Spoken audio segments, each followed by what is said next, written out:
Picture this. It's 2019. I'm standing outside a coffee shop in a grey jacket I'd bought specifically because I thought it made me look approachable. I'd rehearsed an opener, timed my walk. I even looked up whether making eye contact first was better than pretending not to notice her, but she walked past me like I was a lamppost. Not intentionally. I just didn't register, and I stood there holding my coffee, realizing something that took me an embarrassingly long time to actually accept. I realized I had spent years learning how to approach women, and zero time becoming someone worth approaching. But that distinction, it'll change how you see everything in this video, because if I had to start completely over today, knowing what I know now, losing everything I thought I understood about attraction, I wouldn't start with lines or routines or even confidence hacks. I'd start with one brutal question that most guys never ask themselves. And by the end of this video, you'll know exactly what that question is, why it matters more than anything else, and how answering it honestly will do more for your dating life in 30 days than years of advice ever did. But before we get into it, if you've ever been in a situation with a woman where you genuinely couldn't tell if she liked you, was using you, or was just keeping you around for entertainment, I wrote a book called The Truth Detector specifically for that. It will give you language for things you felt but couldn't name. First link in the description. Go grab it. Now here's the thing. Nobody tells you about approaching women in 2026. The game didn't get harder. You just got more visible. Social media means she's seen 1,000 versions of the guy you're trying to be. The mysterious guy, the gym guy, the emotionally unavailable guy who texts back 3 hours late on purpose. She's dated him. She's been bored by him. She can smell that performance from across a bar before you've even decided to walk over. So when you show up running an old script, and trust me, most guys are, she clocks it immediately. Not consciously, viscerally. The same way you know when someone's laughing at your joke out of politeness versus actually finding it funny. You just know. Women have spent their entire lives reading people. You are not hiding as well as you think. But here's the part that should actually scare you. The guys who know this and overcorrect, they're doing even worse. There's a specific type of guy who's consumed so much self-improvement content that he's now performing authenticity.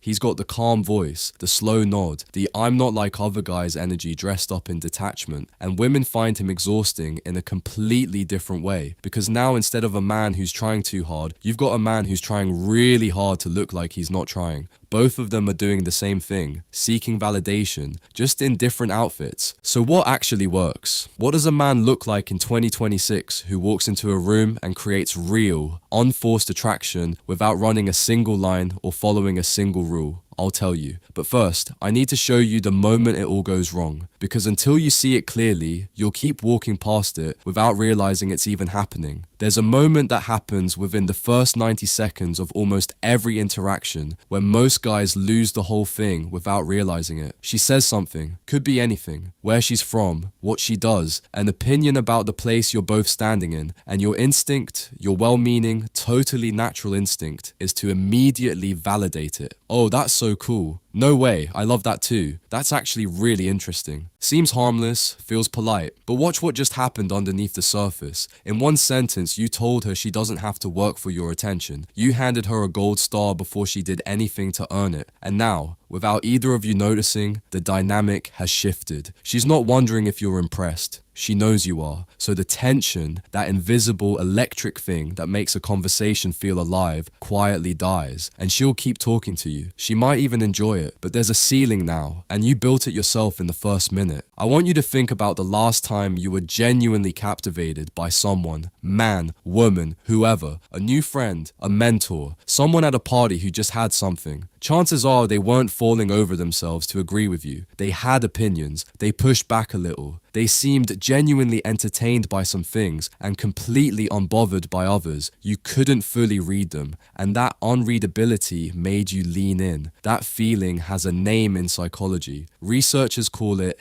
intermittent reinforcement, and it's one of the most powerful forces in human behavior. The brain doesn't get hooked on guaranteed rewards. It gets hooked on unpredictable ones. Slot machines work this way, and so do the most magnetic people you've ever met. So the fix isn't to become cold. It's not to ignore her or manufacture mystery by texting back late like it's 2014. The fix is simpler and harder at the same time. You have to actually have a perspective, a real one that doesn't bend the second she looks at you. you. Here's what that looks like in practice. She tells you she hates the city you both live in. Old version of you says, yeah, honestly same. I've been thinking about leaving too. New version pauses, actually considers it, and says, I actually love it here. What don't you like about it? Not combative, not trying to win, just genuinely curious and completely unbothered by the fact that you two don't agree. That pause, that unbothered disagreement, that question asked from a place of real curiosity rather than anxiety, she feels all of it because it signals something rare. It signals that your opinions aren't up for sale, that her approval isn't the thing you came here to collect tonight. And look, I know that sounds simple, but here's why most guys can't actually do it. It's not a technique problem, it's a self-worth problem. You can't hold your ground in a conversation with a woman you find attractive if deep down you believe that losing her interest means something is wrong with you. The behavior is just a symptom. The root is that equation in your head, the one that turns her reaction into a verdict on your value. That equation is the thing that needs to change first. Everything else is downstream of it. Now, you might be sitting here thinking, okay, so I need more confidence. I've heard that before. Work out, make money, fix your inner world, blah, blah, blah. And you're right.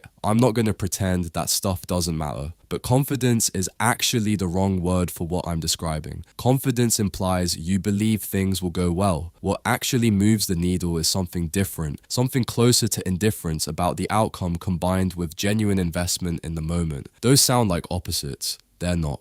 Think of it like this. A great poker player isn't detached from the game. They're fully in it, reading everything, thinking hard, enjoying the process, but they're not emotionally attached to any single hand. They can fold a good hand without it wrecking them. That ability to be fully present and completely unbothered by losing, that's the energy. That's what she's responding to when she says a man has something she can't explain. And here's the part that should genuinely excite you, because this next piece is where most guys are leaving an enormous amount on the table without even knowing the opportunity exists. Most guys think the approach is the hard part. Walk over, say something, don't die. And yeah, that takes guts. But the approach is actually the easiest part of this whole thing because it only happens once. What happens after the approach is where the real game is played. And almost nobody talks about it. Here's what I mean. You walk over. The conversation starts well. She's engaged, laughing a little, asking you questions. And then, without any warning, something shifts. She gets a little quieter, takes a beat longer to respond, checks her phone once, and you feel it. That slight cooling, that almost invisible pulling back, and something in your chest tightens. So you do what feels natural. You fill the silence, you ask another question, you turn the energy up a notch, tell a better story, work a little harder to get back what you just had 30 seconds ago.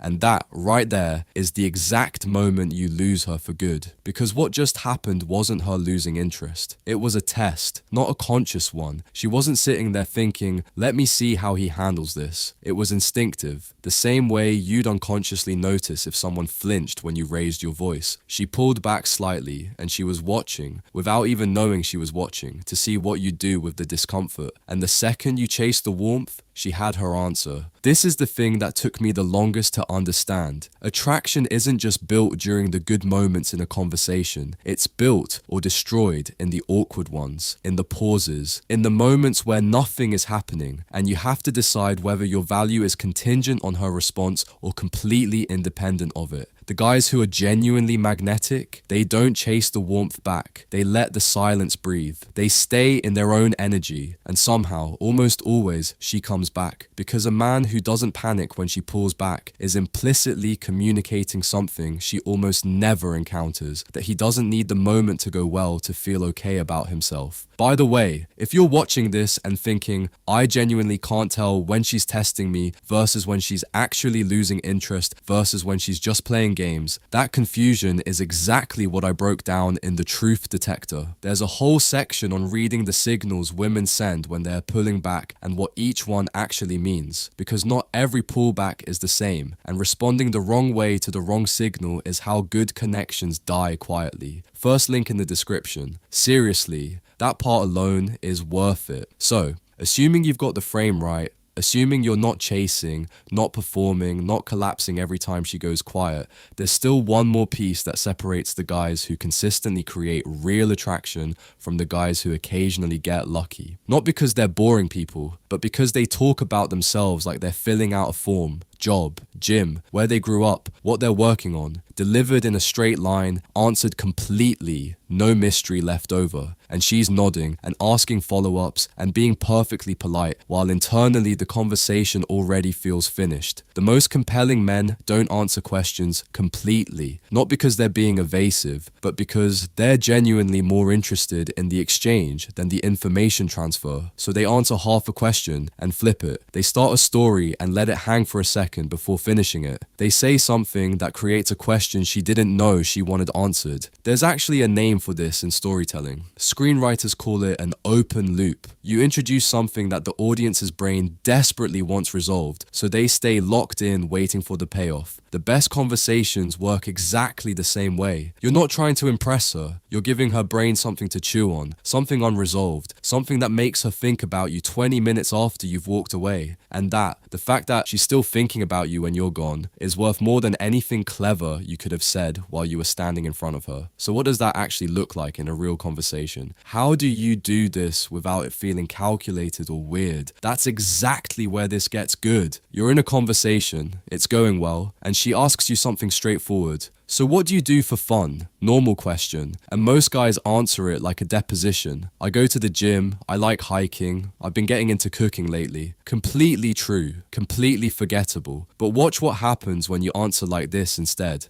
Honestly, something I probably shouldn't admit on a first conversation. Then you pause, you let her ask, and then you tell her, and the thing itself doesn't even have to be that interesting. Could be that you're obsessed with obscure 90s documentaries. Could be that you spend way too much money on hot sauce. Doesn't matter. What matters is the tiny moment of suspense you just created. Her brain leaned in, and now whatever you say next lands harder because she was waiting for it. That's the whole mechanic. Create a small gap. Let her curiosity pull her toward you, then fill it, but only halfway. Now, I want to address something directly, because someone watching this is thinking, this sounds like manipulation, and I get why it lands that way. So let me be straight with you. None of this works if you're using it as a costume. If underneath the calm frame and the unbothered energy, you're still a guy who's terrified of rejection and desperate for her approval, she will feel it. Women are not fooled by technique for long. The read is too good, the wiring too sharp. You can fake confidence for maybe one conversation, but at some point, the mask slips and the whole thing unravels fast. So everything I've talked about in this video only actually works when it's built on something real, real standards, real self-respect, a real life you're genuinely invested in that doesn't pause and hold its breath every time a woman looks your way. That's not a dating strategy. That's just becoming someone whose life is actually worth being curious about. And here's the thing. That version of you isn't that far away. The gap between who you are now and who you need to be is mostly just clarity. Clarity about what you actually want. Clarity about what you're willing to accept. Clarity about how to read what's actually happening versus what you're hoping is happening. Which brings me back to something I mentioned at the top. A lot of guys don't fail at attraction because they lack confidence or looks or money. They fail because they can't read the situation clearly. They misread interest as games. They misread games as interest. They wait too long or move too fast or hold on to something that was already over 3 weeks ago because nobody ever gave them a clean framework for what's actually going on inside her head. That's the entire reason I wrote The Truth Detector. It's not a dating book in the traditional sense. It's a clarity book. How to know what she actually wants, whether she's using you and when she's playing games. If you've ever replayed a conversation trying to decode what she meant, that book will feel like someone finally turned the lights on. First link in the description. So if I had to start completely over in 2026, no reputation, no history, just a man walking back into the world, I wouldn't start by learning how to approach. I'd start by becoming someone who doesn't need the approach to go well to feel whole. Because the guys who are genuinely magnetic aren't running better lines. They're just not scared anymore. And there's no shortcut to that. But there is a starting point. And it's the moment you stop making her reaction the measure of your worth. That's when everything changes. Not her, you. And weirdly, impossibly, that's exactly when she starts paying attention. You don't become attractive by chasing attraction. You become attractive by no longer needing it. But YouTube thinks you'll really enjoy this video over here. So click on it and I'll see you there.